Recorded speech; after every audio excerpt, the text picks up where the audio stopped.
Assalamualaikum warahmatullahi wabarakatuh. Hai Sobat Mbak Tiwul, apa kabar semuanya? Semoga dalam keadaan sehat dan baik-baik saja serta dilancarkan segala urusannya hari ini ya. Terima kasih sudah mampir di video ini, tolong dibantu like dan subscribe-nya. Sebuah peristiwa serangan penyiraman cairan berbahaya ke seorang pengendara sepeda motor yang sedang melintas di Jalan Perjuangan Bekasi pada awal Desember 2024 lalu tertangkap oleh kamera CCTV jalan dan menjadi ramai dibicarakan di media sosial. Korban penyiraman adalah seorang wanita cantik bernama Farah Rizka berusia 20 tahun dan saat kejadian dia sempat melihat si pelaku, orang yang sangat dekat dengan dia dan suaminya. Siapakah si pelaku tersebut dan apa yang sebenarnya terjadi? Kita ikuti video ini sampai akhir ya sobat.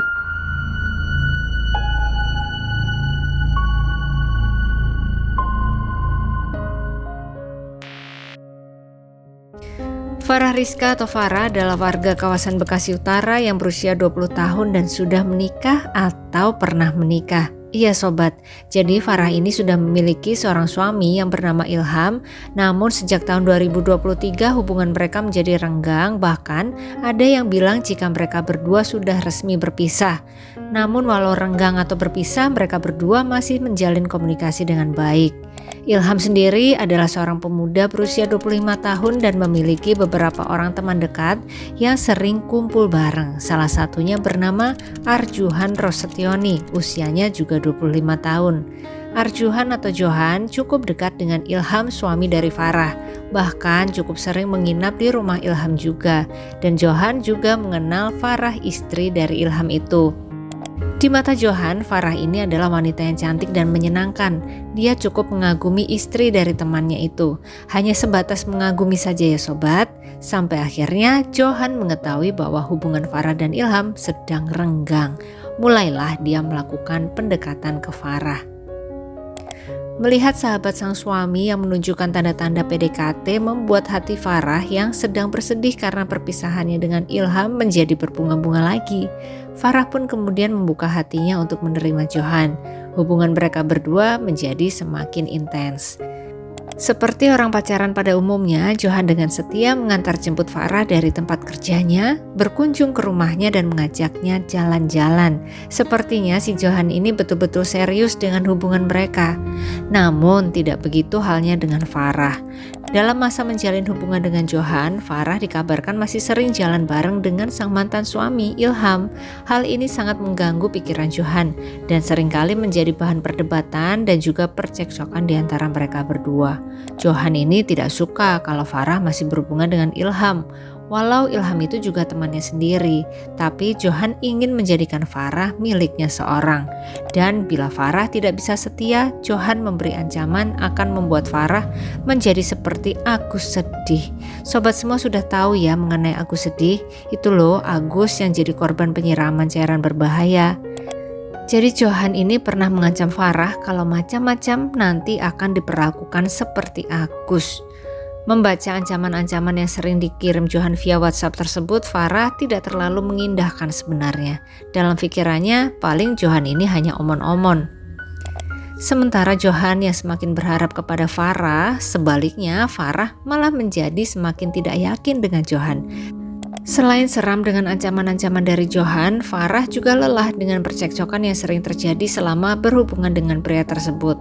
Saat ini hatinya malah kembali berbalik dengan sang mantan yang dia rasa setelah berpisah atau renggang kemarin, Ilham berubah menjadi pribadi yang lebih baik. Sampai-sampai rasa cinta dalam hati Farah kepada Ilham yang pernah layu menjadi berbunga lagi. Dia ingin rujuk dengan Ilham. Dan bak gayung bersambut sobat, Ilham ternyata juga menyimpan perasaan yang sama. Dia masih sangat menyayangi Farah dan juga ingin kembali kepada mantannya tersebut. Sekali lagi dari informasi yang beredar ada dua versi ya sobat. Ada yang bilang sudah bercerai, namun ada yang bilang hanya renggang. Apapun itu, Ilham dan Farah mantap untuk mulai proses rujuk. Kabar ini pun sampai juga ke telinga Johan. Tentu saja dia menjadi satu-satunya pihak yang bersedih mendengar kabar gembira ini. Johan masih berharap agar Farah adalah jodohnya. Hatinya sakit membayangkan jika wanita pujian hatinya kembali dengan temannya. Johan, padahal kepanjangan dari Johan kan jodoh di tangan Tuhan ya. Tapi kenapa maksain pengen memiliki jodohnya orang? Kegalauan di hati Johan akhirnya membuat akalnya menjadi pendek. Dia merencanakan sesuatu yang buruk untuk menghalangi bersatunya kembali Farah dan Ilham. Dia akan mewujudkan ancamannya. Sehingga pada bulan November 2024 dia pun memesan sebuah produk dari aplikasi online. Sesuatu yang cukup berbahaya jika digunakan berlebihan dan tidak pada tempatnya. Cairan asam fufat. Agak kita plesetkan ya sobat. Kemudian Johan menyusun sebuah rencana. Sabtu siang tanggal 7 Desember 2024, Farah sempat diajak jalan-jalan oleh Johan, tapi dia menolaknya. Farah sudah punya rencana lain di hari itu.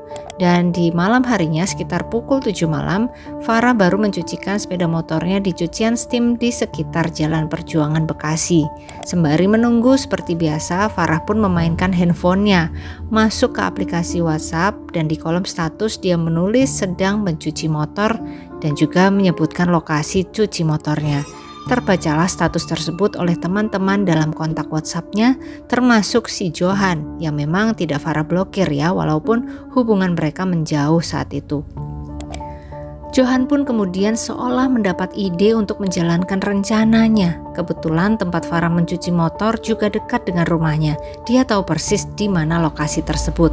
Johan pun pergi keluar rumah menggunakan motornya menuju ke area dekat pencucian motor yang disebut Farah dalam statusnya, dan sesampainya di sana, Johan melihat Farah dari kejauhan. Dia awasi terus gerak-gerik si Farah dari seberang jalan. Farah yang saat itu sudah kinclong sepeda motornya langsung tancap gas menuju arah pulang. Tiba-tiba saja entah kenapa sepeda motornya mogok.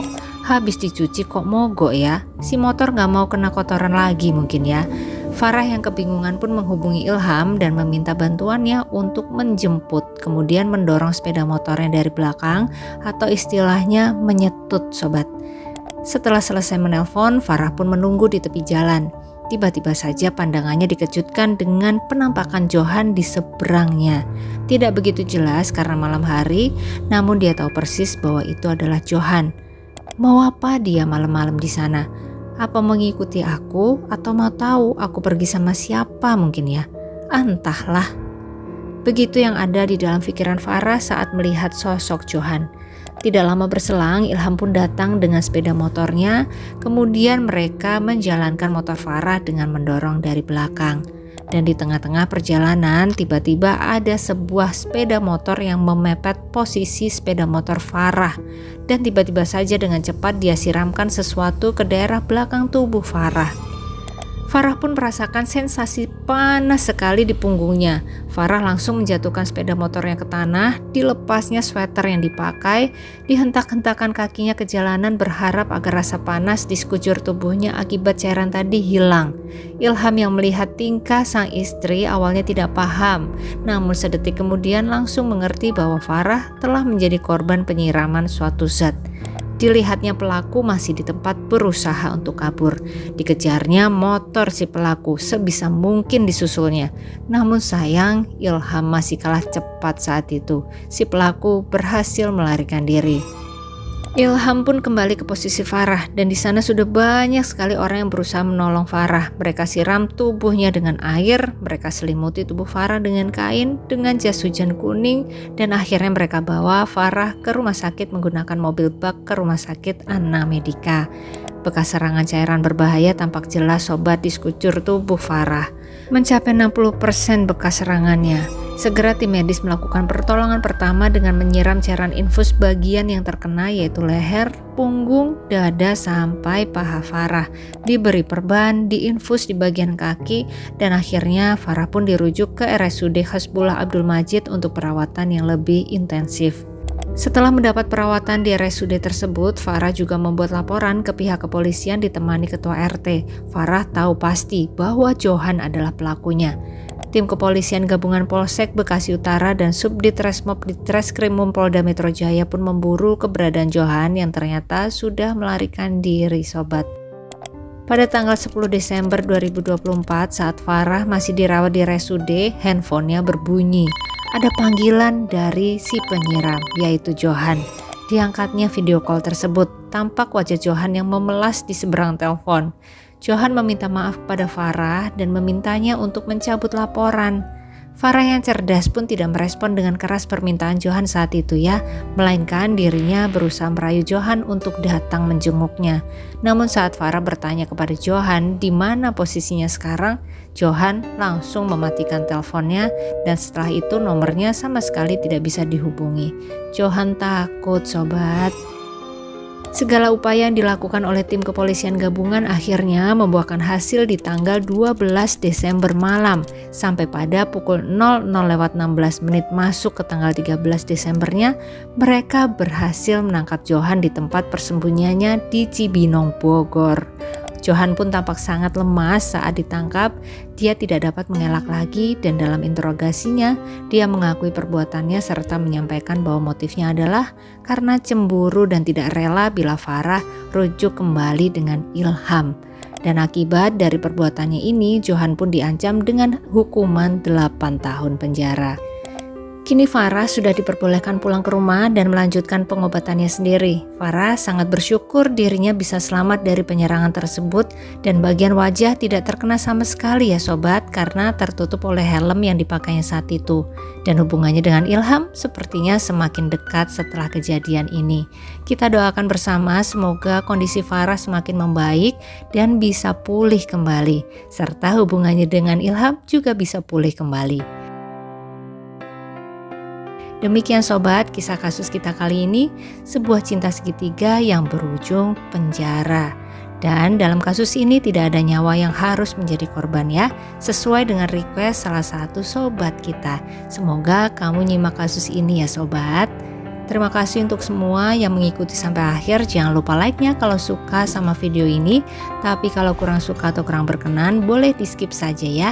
Sampai ketemu lagi di video-video selanjutnya dan selamat beraktivitas kembali. Wassalamualaikum warahmatullahi wabarakatuh.